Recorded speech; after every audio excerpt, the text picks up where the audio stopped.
Conditions here in the Outer Banks have been fair today, all through this afternoon and this evening and late into the evening. Kitty Hawk has been quiet. We had families sitting on the beach and enjoying the mild weather. It was really just overcast, but now into the evening, you can hear that the waves are crashing just a little bit harder than they were this afternoon. So far, we haven't had any rain, just kind of an overcast and muggy, and it did get cooler. I want you guys to see a little bit of the waves. We're standing right now on the Kitty Hawk Pier. We did have a couple people out here fishing earlier, some people standing on the shore and fishing, but now all the families have kind of gone inside because it is getting into the evening hours and families should be inside. We don't really know what the conditions will turn into overnight here. And we actually talked to several families that were going to go to other Outer Banks islands like Hatteras, but those had a mandatory evacuation order, so they ended up coming here and staying here at Kitty Hawk. And that's been the case in several families that we've talked to throughout today.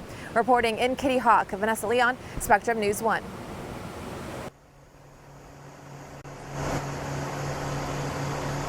Ryan, you know, they were just kind of going through the motions. You know, they were allowed back in and they're just sifting through the rubble. I had people picking out some clothes, being like, hey, you know, this one looks okay. I had a friend of a neighbor saying, hey, I found a picture frame, or hey, look, isn't this your phone?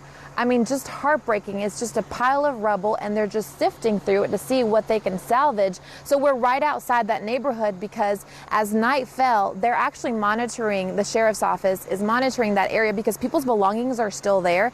So they have the area closed off so media couldn't go back in there. So we're just right outside of it. But look at this house behind me. So the entire side of the house, I mean, it's gone. You can see inside the house. This is the kind of devastation and damage that this county has suffered. Just the side of the house gone, and just horrible and heartbreaking for all these neighbors. At first, it looks like neighbors on Morning Road are shuffling through trash. But what they're doing is looking for anything they can save. This Bertie County neighbor says this was his sister's home. Just helping her out. But it used to sit across the street. The tornado threw the house with her inside. He says he hasn't seen a storm like this in years. No.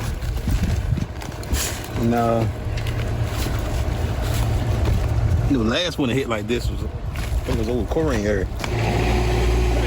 At the far end of the lot, still standing, is James Jordan's home. Clearly, you know, the tornado came through here. That's just clearly. He's lived here for 25 years. Why are we still standing?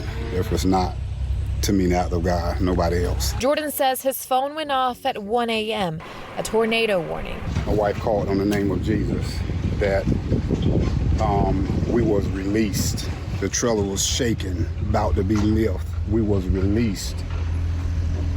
And it had no choice. It just skipped over us. And just like that, it was over. 10, 15 seconds.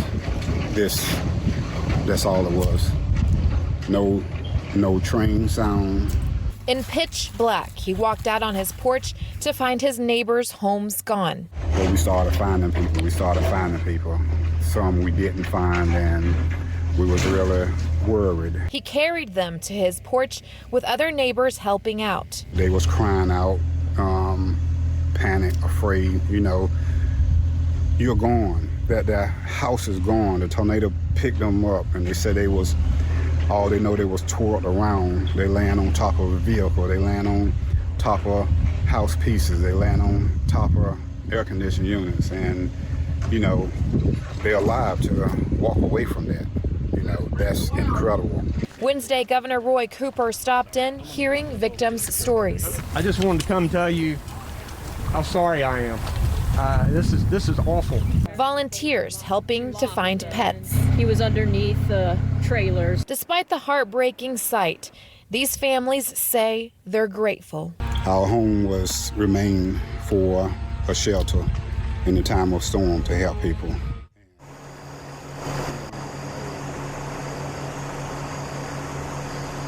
You know, and incredible, I mean, you saw that, just what these families have gone through, and they're still feeling thankful for having lived through this. For now, live in the town of Windsor, Vanessa Leon, Spectrum News 1. Ryan, back to you in the studio. Yeah, Vanessa, thank you very much. After several days of being out here in the town of Windsor, we finally got a look into the community, the mobile home neighborhood that was devastated by that tornado brought by the hurricane. Now, it's just heartbreaking to see. This is just one of the few houses that is actually still, if you could call it, standing. I mean, it's been torn apart. This is the site around this community, up and down Morning Road. So limbs down, trees down, homes that were there just gone, obliterated. It looks like an explosion went off around here. So I talked to a couple of neighbors. What they're doing is they're just kind of sifting through the debris. They've got sticks, they've got gloves on, they've got boots, and they're kind of just going through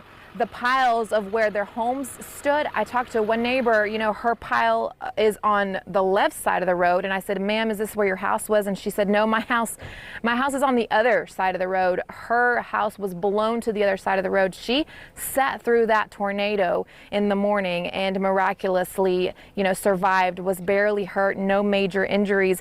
So Governor Roy Cooper came out here also this afternoon and walked around and looked at the damage, talked to neighbors, talked to residents. He apologized for what happened and just kind of wanted to reassure neighbors that he's going to do everything he can to get them help. What we're going to work hard to do is to provide assistance both from federal and state. First, to be able to take care of these families, to help them with their medications and assistance, to try to make sure that they've got a place to live for a while until that they can find out what arrangements that they can make. I'm gonna go over to the church. Okay. All right. So I talked to one neighbor. His name is James. Him and his wife and his children were sitting inside their mobile home. He said it was 1 o'clock in the morning. The alarm on his phone for the tornado warning went off, and he said it was seconds. He counts maybe 10, he imagines 10 to 15 seconds, and that's when he felt his house begin to shake. He felt that his house lifted in the air. He said that his wife hit the ground and began to pray, and he said it was over in seconds. Also, he felt the house lift up, it came back down. When they came to their senses and were shaken up, he opened his front door, and it was pitch black, because it was 1 o'clock in the morning, and saw nothing. The mobile homes, his neighbors in front of him, they were gone. He didn't see them. They were not there. What he heard was he started to hearing his neighbors calling for help. So he went out there with flashlights with his wife. He said one of his neighbors, this poor woman, she was laying on top of what he thought was the AC. So he grabbed her and started helping her, giving her water.